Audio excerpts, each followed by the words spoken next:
There's no cost. All you just need to do is attend, listen, learn, and enjoy. Lastly, our guest imam who will be delivering the Jummah khutbah today is our Amu Munir. Thank you very much for your time. Jazakallah khair. Assalamu alaikum.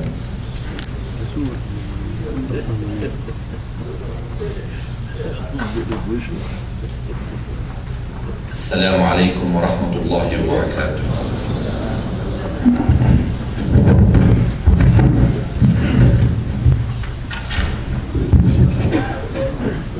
الله أكبر الله أكبر الله أكبر الله أكبر. أشهد أن لا إله إلا الله.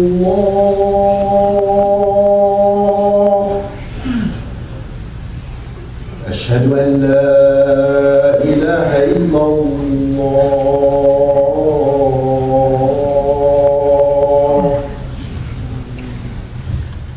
أشهد أن محمدا رسول الله.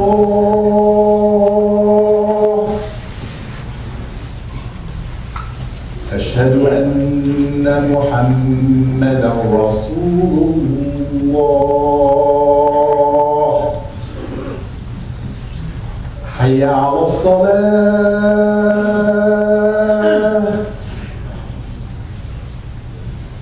حي على الصلاة.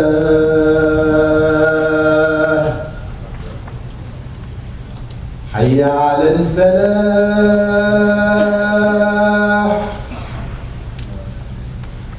حي على الفلاح.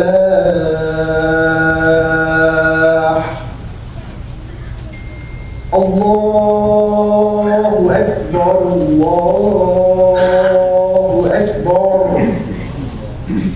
لا إله إلا الله.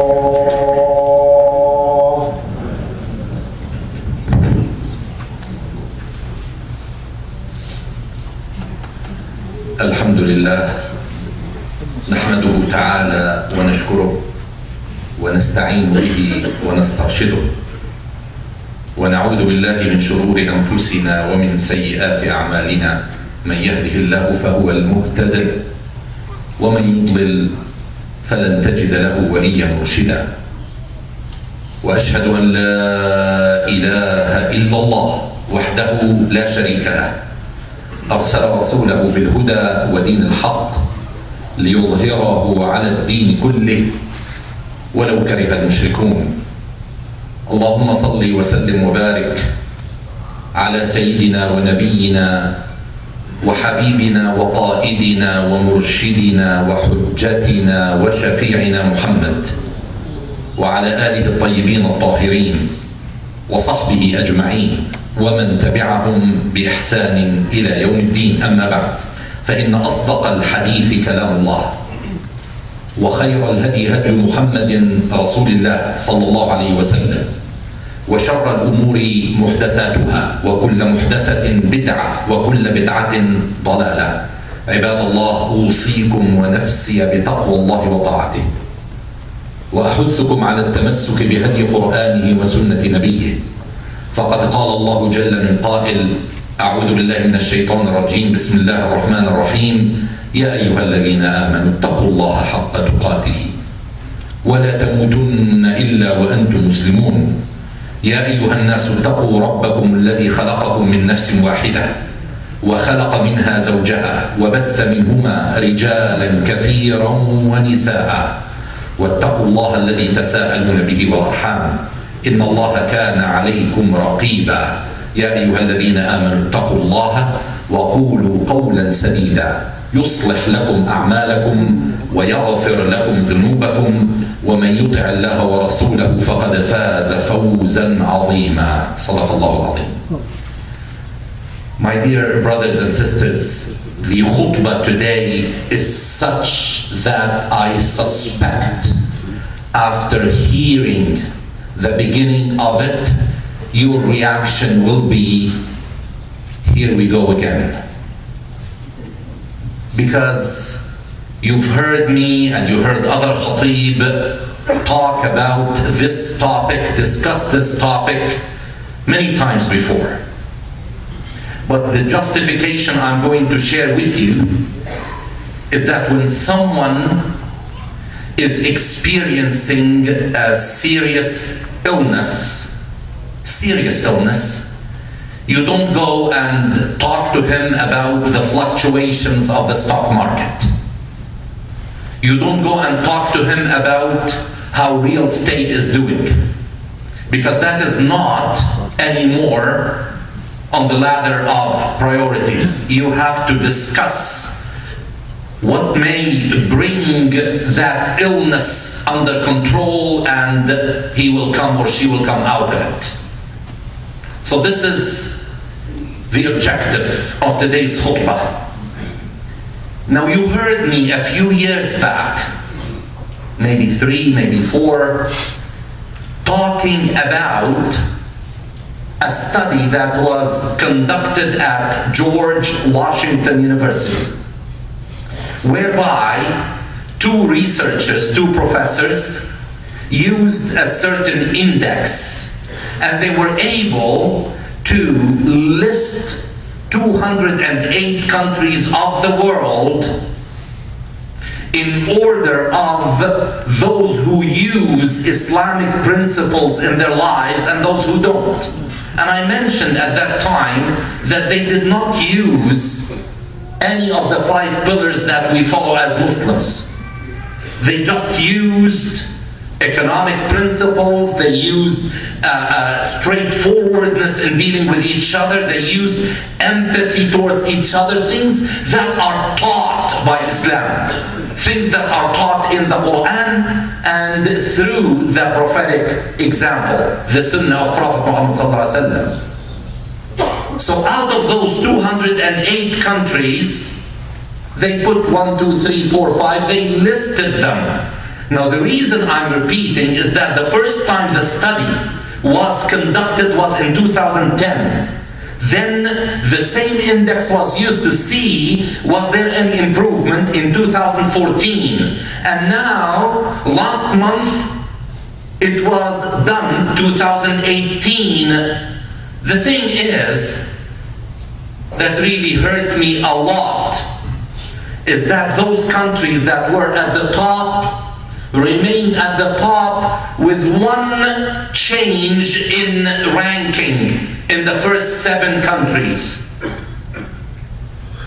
You know, the first country that applies Islam in everyday life among people. People apply Islam without being, quote-unquote, Muslims by choice.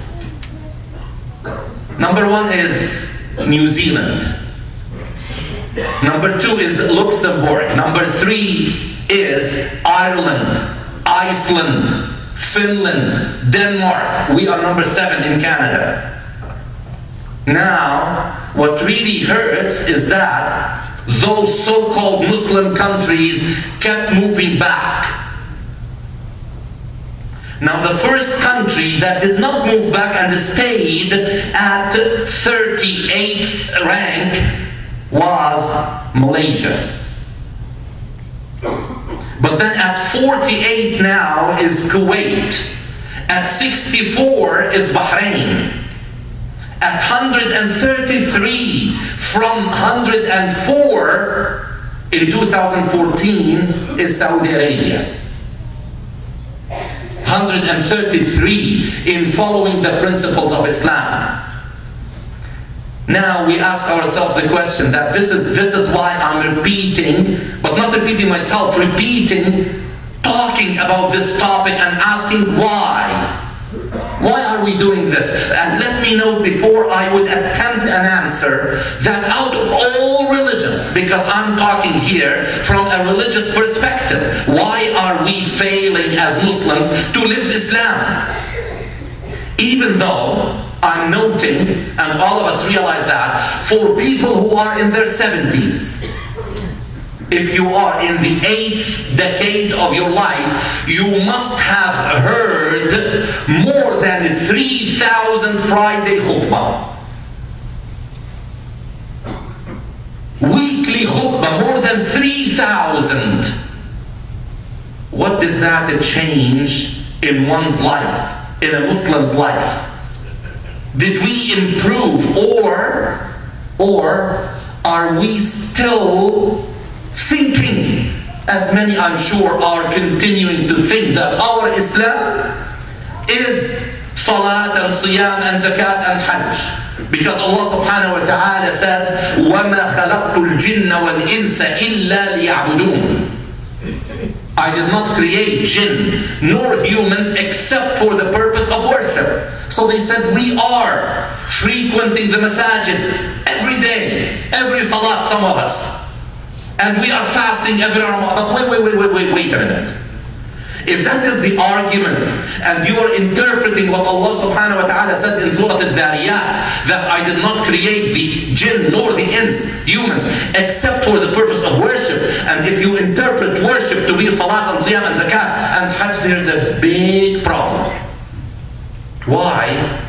Let's analyze from a mathematical point of view. Salat takes 5% of our daily routine. 95% of our daily routine we are not praying. Salat only takes 5% of our daily routine. Fasting during the month of Ramadan takes 8.5% of the year. 8.5% only. Zakat is given once a year. Hajj is expected of us once in a lifetime. So why are you arguing? If that is such a small percentage, that ibadah, worship, is only those things that I just mentioned. So ibadah must be much, much more than that. Because Allah said, illa liya'budun. So if ya'budun is salat and siyam and zakat and hajj, then these are very, very minute percentages. 5%, 8.5%, once a year, once in a lifetime. So what are we doing the rest of the time? If it is illa, we have to be worshipping Allah subhanahu wa ta'ala all the time. It will be so sad, wallahi, so sad, if the only thing we come with from Hajj is Zamzam water and some tasbih and musalla to distribute as gifts and a title of Hajji or Ya Hajj. It will be so sad. But for some, no, I shouldn't say some, for lots of us, this is what we come from Hajj with. And if our siyam becomes no more than a big feast at the end of a fasting day where we enjoy that feast, then this is not ibadah. If zakat is just a show of how much we are capable of giving, then this is not ibadah. This is not ibadah. So what's going on? What is going on? We really need to establish the connection, and better do it before it's too late. And the reason I hesitated a little bit, for some of our youth it is too late. And I'm saying this because 2 incidents this past week, 2. One of them, maybe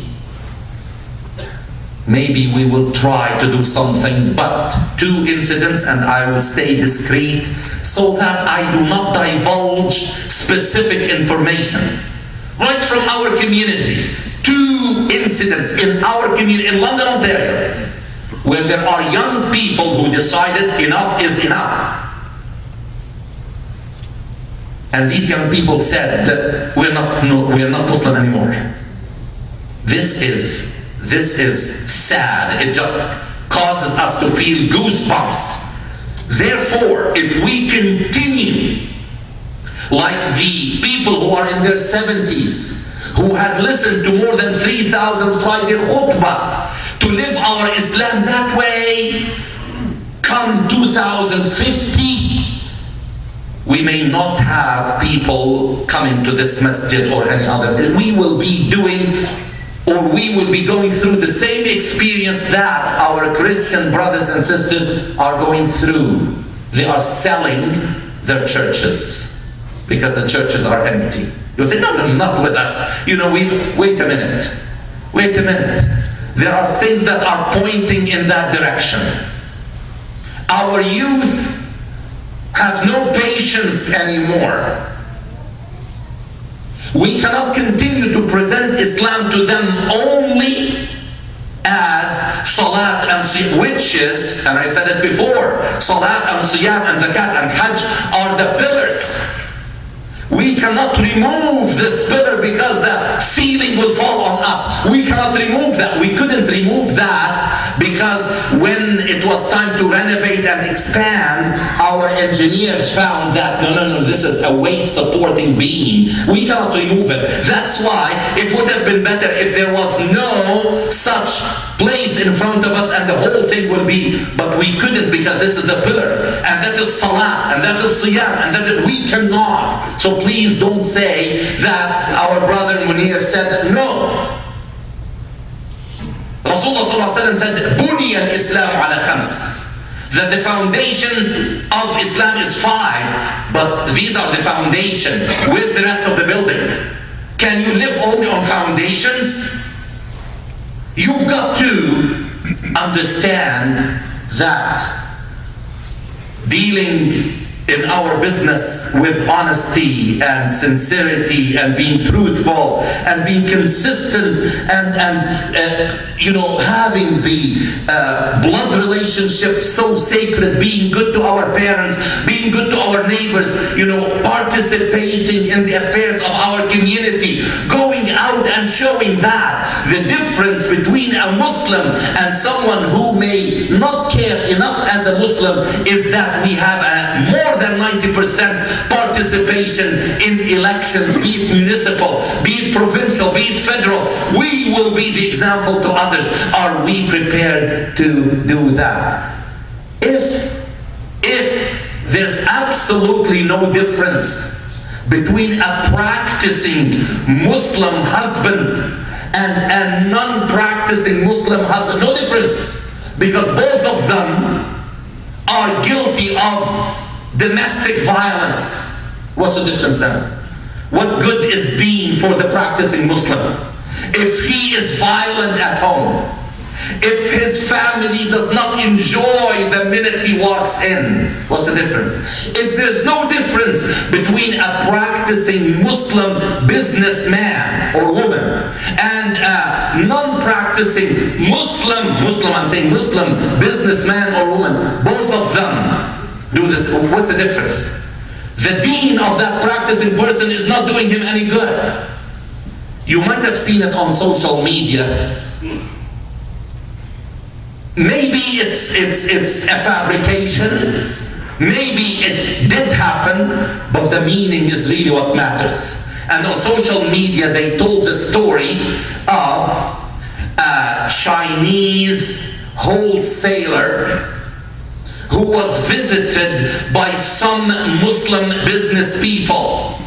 And they asked him, could you please put a label that is international? Don't say made in China. Made in France, made in Italy, made in whatever. And Chinese can duplicate things, we know that. Can you please put that label?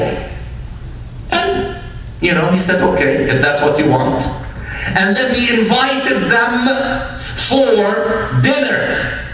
And they said, sorry, we cannot eat this meat because it is not halal. What is halal? It is, the meat that is slaughtered according to certain Islamic principles.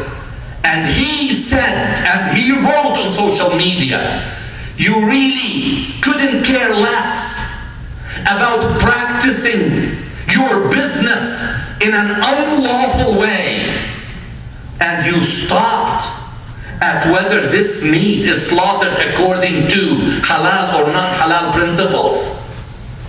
Is this what your deen, Islam, is teaching you? And this is just one example. This is just one example. I told you this example before about Yusuf Islam, Cat Stevens.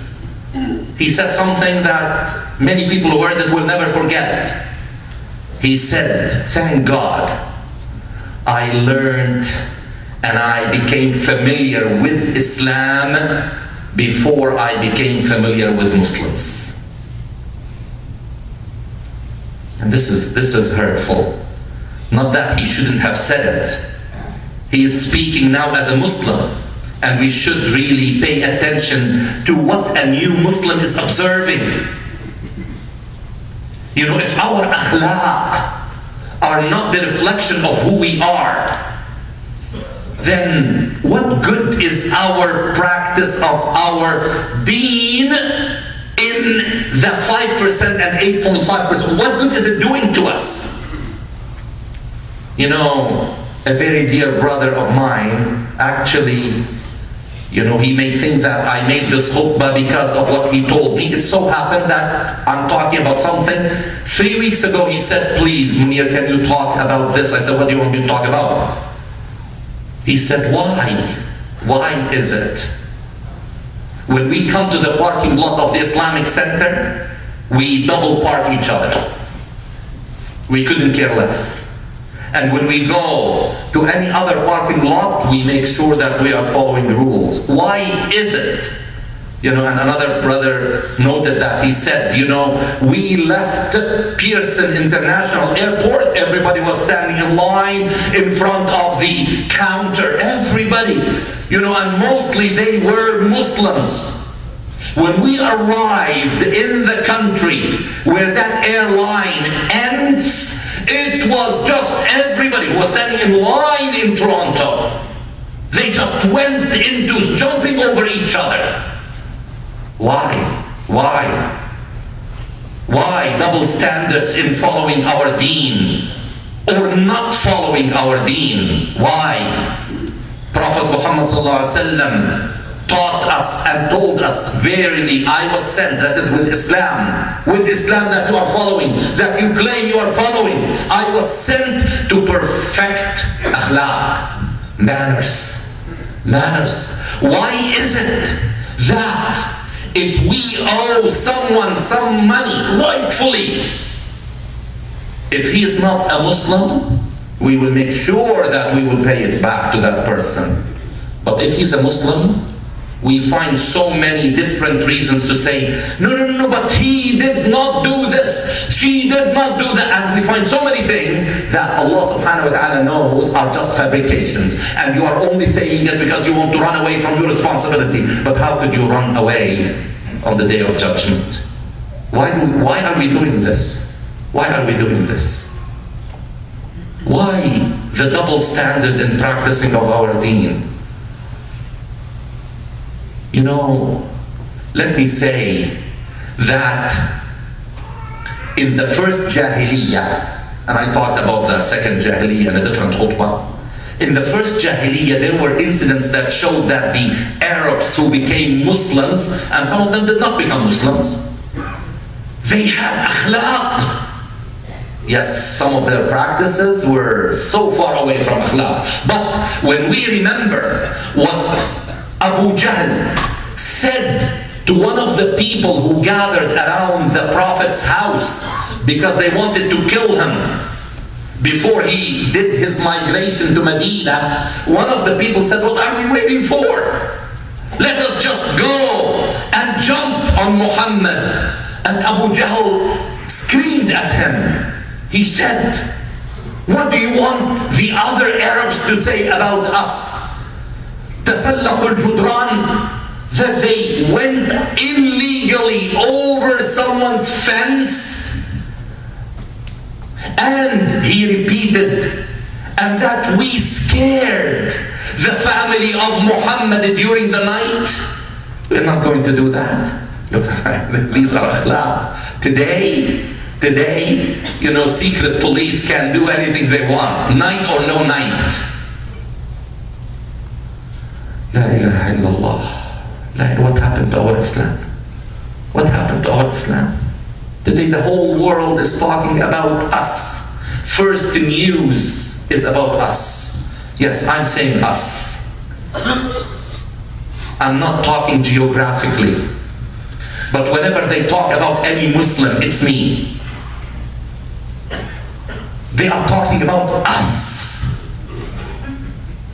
And we are trying to justify what they said went wrong. Brothers, sisters, there was, let me say this, there was absolutely no difference in the dress code of Abu Jahl and Abu Bakr as-Siddiq. They both had a turban, they both had the same cloak, they both dressed exactly the same. The difference between Abu Jahl and Abu Bakr as-Siddiq was inside, not outside. Today we are stressing, to have a big beard and to make sure that we do this to our, pants, and we just are following that which is on the surface. You know something? The beard of Umayyah bin Khalaf was longer than the beard of Abdullah ibn Mas'ud. But that was Umayyah bin Khalaf the Kafir, and that was Abdullah ibn Mas'ud. We really need to make a halt, stop, go back to where we missed. قال هذا ما كنا نبغى. When Musa alayhi salam asked about the food that they needed to eat, and his companion told him, oh, I lost it some time back, he said, let's go back, because that is exactly what we were looking for. Because we should have gone the other side of the fork. When the road goes into a fork, you stop and you say, shall I go this way, that way, this way, this way, and then let me go this way.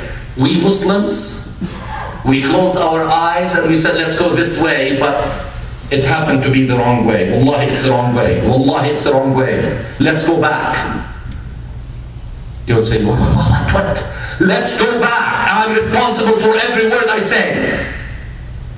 And let's teach our children the why of Islam, W-H-Y.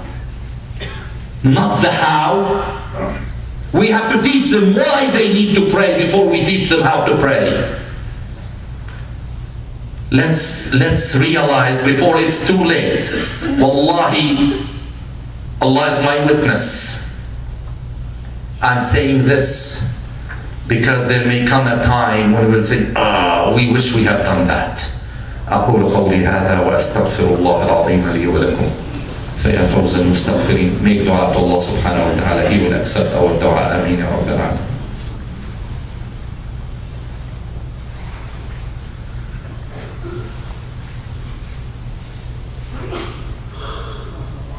الحمد لله وأشهد أن لا إله إلا الله والصلاة والسلام على رسول الله وعلى آله وصحبه ومن والاه. رب اشرح لي صدري ويسر لي أمري واحلل عقدة من لساني يفقه قولي. Inasmuch as it may sound improper, I will say it.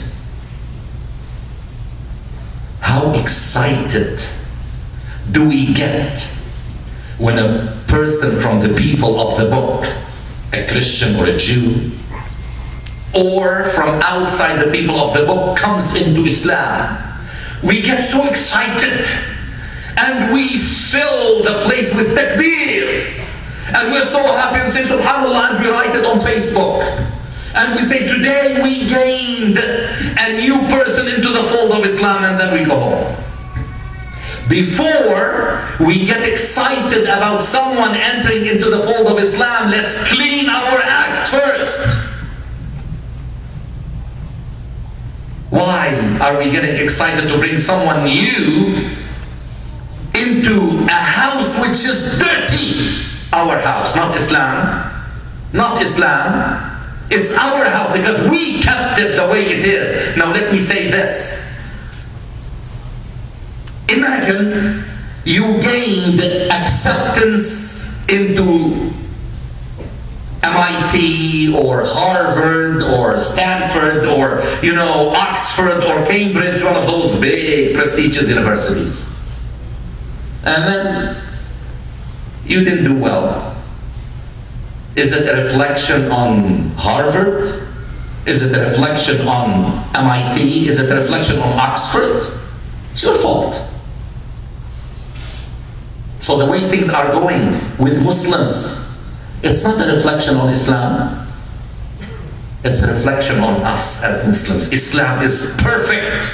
Inna ad-deena 'inda Allah al-Islam. Ya Allah, it's so emphatic.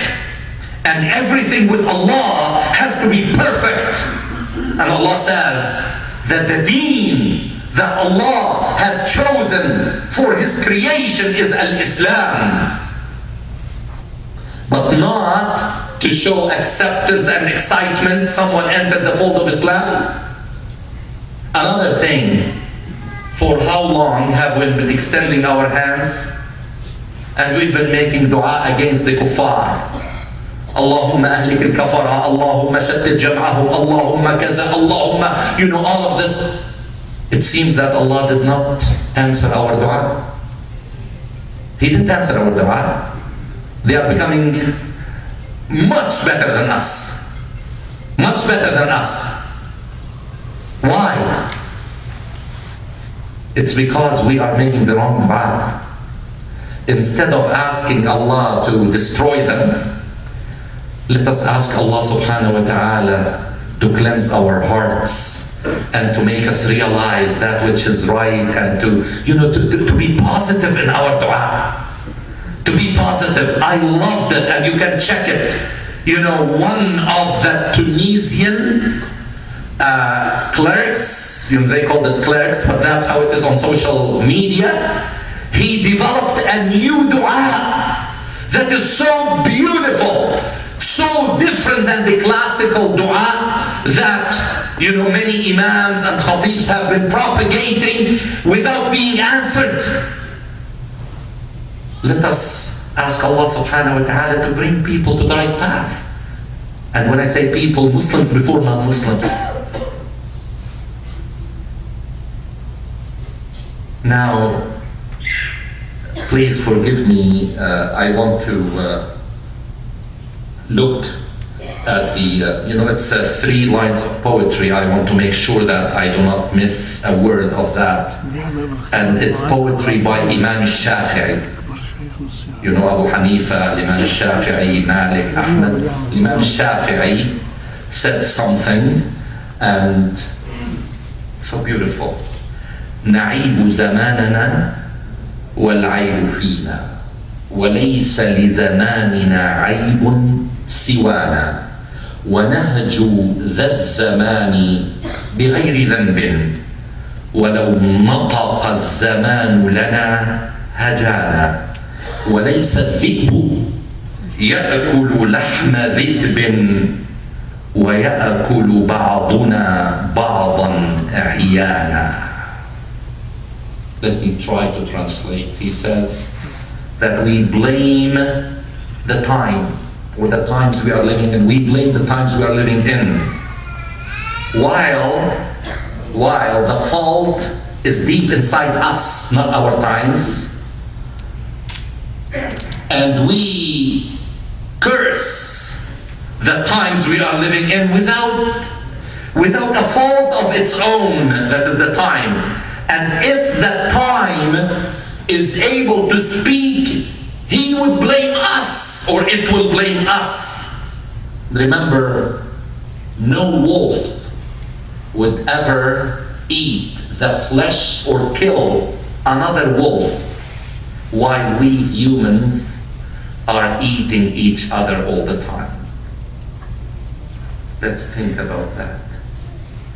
Let's think about that. Brothers and sisters, I want to mention one thing. Let's see how we will respond.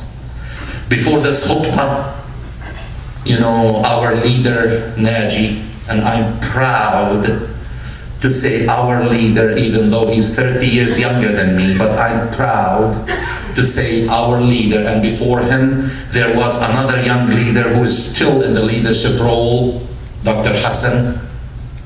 He was discussing, what shall we do?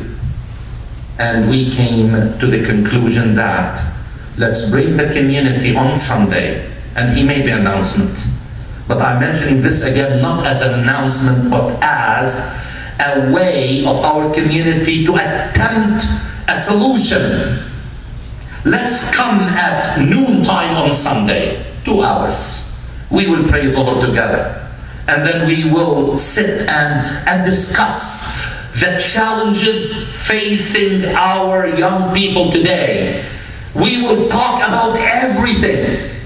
Bring the young people. Come, let's see how we can find practical solutions. But if you prefer to still enjoy, you have the right to do that, your family brunch on Sunday, I cannot force you to come here. But before we continue to enjoy brunches, we really need to make sure that our families are healthy. Allah is my witness. I mentioned it. It's starting this Sunday at 12 noon. Let's see how many will take this call seriously, inshallah. اللهم صل على محمد وعلى آل محمد كما صليت على إبراهيم وعلى آل إبراهيم وبارك على محمد وعلى آل محمد كما باركت على إبراهيم وعلى آل إبراهيم في العالمين إنك حميد مجيد. اللهم اغفر لنا ذنوبنا وخطايانا وإسرافنا في أمرنا وكفر عنا سيئاتنا. اللهم أرنا الحق حقا وارزقنا اتباعه وأرنا الباطل باطلا وارزقنا اجتنابه. اللهم علمنا من ديننا ما جهلنا وذكرنا منه ما نسينا وكن معنا ولا تكن علينا. عباد الله، إن الله يأمر بالعدل والإحسان وإيتاء ذي القربى وينهى عن الفحشاء والمنكر والبغي يعظكم لعلكم تذكرون. اذكروا الله العظيم يذكركم وادعوه يستجب لكم ولذكر الله أكبر والله يعلم ما تصنعون. وأقم الصلاة.